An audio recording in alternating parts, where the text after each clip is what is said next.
నిర్ణయాలు తీసుకునే క్షణాన మనం సాధారణంగా ఇంకొకరి సలహా, సూచన, బుద్ధి లేదా సానుభూతి మీద ఆధారపడుతూ ఉంటాం.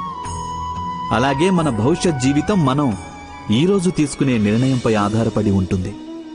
అయితే ఇక మన భవిష్యత్తు ఎవరో అన్యుల సానుభూతి, ఎవరో అన్యుల సలహాల పర్యవసానమేనా?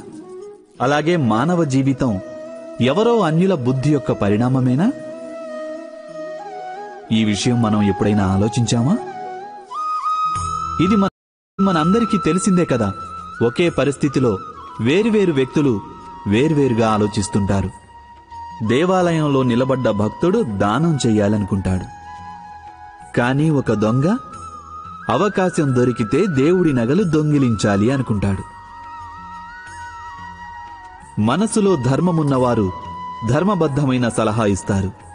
ఇక మనసులో అధర్మం ఉన్నవారు అధర్మ మార్గం చూపిస్తారు.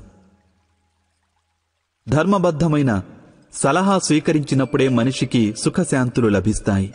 కానీ ధర్మబద్ధమైన సలహాలు స్వీకరించి ఆచరించాలంటే ఏ వ్యక్తికైనా మనసులో ధర్మం ఉండాలి.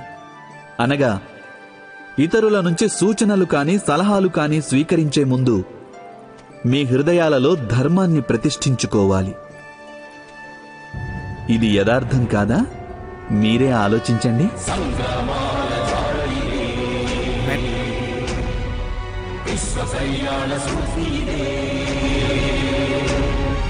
ధర్మమధర్మము ఆది అనంతము, సత్యమసత్యము సాధకలంకము, జాత్యహంకార పర్యవసానము.